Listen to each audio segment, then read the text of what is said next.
Hello friends, સ્વાગત છે મારું કિચન સિરીઝ ગુજરાતીમાં.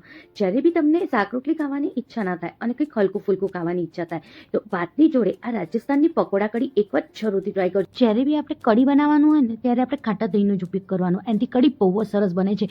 કઢીને આપણે સરસ રીતે વલોવવાની, પછી એમાં આપણે ચણાનો લોટ ઉમેરવાનું. ચણાના લોટને આપણે બેસનનો લોટ પણ કહીએ.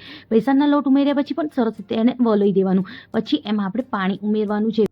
જ્યારે આપણે એમાં પાણી ઉમેરી દઈએ ને તો ફરીથી આપણે એને સરસ રીતે વલોવવાનું છે. વલોવ્યા પછી પણ અગર ચણાના લોટના ગાંઠા રહી જતા હોય તો એન્ડ મિક્સી ફેરવીને એકદમ સરસ સ્મૂથ આપણું એનું બેટર બનાવીને રેડી કરવાનું. હવે એક તોડામાં આપણે ઘી લેવાનું. એની અંદર વઘાર કરવા માટે રાઈ, જીરું, મેથી દાણા, પછી એમાં વરિયાળી એડ કરવાની અને આખા દાણા જે આવે ને એને અધકચરા કરીને વાટવાના. એનાથી એનો સ્મેલ અને એની જે ફ્લેવર આવે છે બહુ જ સરસ આવે. પછી એમાં અજમો ઉમેરવાનો અને લીલા મરચાં ઉમેરવાના. આદુને કદુકસ કરીને ઉમેરવાનું. તમાલપત્ર ઉમેરવાનું, લવિંગ ઉમેરવાનું અને આખી લીલી એલાયચી ઉમેરીને એને 1 મિનિટ માટે સરસ રીતે શેકી લેવાનું. શેકાઈ જાય પછી એમાં પાણી ઉમેરવાનું. પાણી ઉમેરીને એની અંદર હલ્દી પાવડર અને લાલ મિર્ચ પાવડર ઉમેરી દેવાનું. મીઠું અત્યારે આપણે નથી ઉમેરવાનું. હું તમને બતાવીશ મીઠું આપણે ક્યારે ઉમેરવાનું છે. એક ઉભરું આવે ને સરસ રીતે ઉકળવા લાગે પછી એમાં જે આપણે દહીં રેડી કર્યું હતું ચણાનો લોટવાળો એ ઉમેરીને એને સરસ રીતે 20 થી 25 મિનિટ માટે કઢીને ઉકળવા દેવાની. ત્યાં સુધી આપણે પકોડાની તૈયારી કરવાની.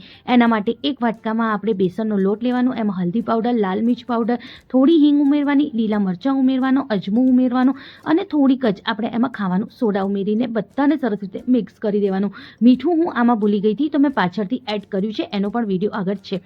થોડું થોડું પાણી ઉમેરતા જવાનું અને એકદમ ઘટ લોટ બાંધીને આપણે રેડી કરવાનું કંઈક આવી રીતે. પછી થોડું પાણી ઉમેરવાનું અને હાથની મદદથી આપણે એને સરસ રીતે ફેટવાનું છે લગભગ 5 મિનિટ માટે. તેથી એકદમ સ્મૂથ અને એકદમ ફ્લફી આવો આપણો લોટ બાંધીને રેડી થઈ જશે. પછી જ્યારે આપણે લોટ બંધાઈ જાય તો તેલ ઉપને ગરમ કરવા મૂકવાનું. તેલ સરસ ગરમ થાય ને પછી આવી રીતે આપણે જેમ ભજીયા તળીએ છીએ ને બસ એવી જ રીતે આપણે પકોડાને પણ મીડિયમ ગેસ ઉપર સરસ રીતે ફ્રાય કરવાના છે. બહુ કડક નહીં કરવાના અને બહુ લાલ બી નહીં કરવાના. એક ડિશમાં કાઢી લેવાનું છે. હવે એને આપણે સાઈડમાં મૂકી દઈશું અને કઢીને ચેક કરી લઈશું. કઢી પણ આપણી એકદમ સરસ રીતે ઉકળી ગઈ હશે.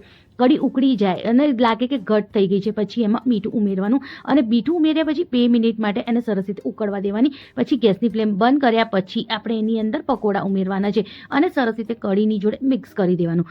એની ઉપર એક સરસ આપણે વઘાર કરવા માટે 1 ચમચી જેટલું ઘી ગરમ કરવાનું. એમાં થોડી હિંગ, આખા લાલ મરચાં અને થોડુંક જ આપણે એમાં લસણ ઉમેરવાનું છે. લસણ તમે ખાતા હો તો ઉમેરવાનું, નહીં તો સ્કીપ પણ કરી શકો છો. હવે એની અંદર લાલ મરચાંનું પાવડર ઉમેરવાનું. મેં અહીંયા કશ્મીરી લાલ મરચાંનું પાવડરનો ઉપયોગ કર્યો છે. હવે એ વઘારને આપણે કઢીની ઉપર ઉમેરી દઈશું અને રેડી છે આપણી રાજસ્થાન સ્ટાઇલની આપણી પકોડા કઢી. આ કઢી ખાવામાં ખરેખર બહુ જ ટેસ્ટી લાગે છે. એકવાર મારી રીતથી આ કઢી જરૂરથી ટ્રાય કરજો. ગમે તો લાઈક કરજો. મળીએ નવી રેસીપી સાથે. Thank you.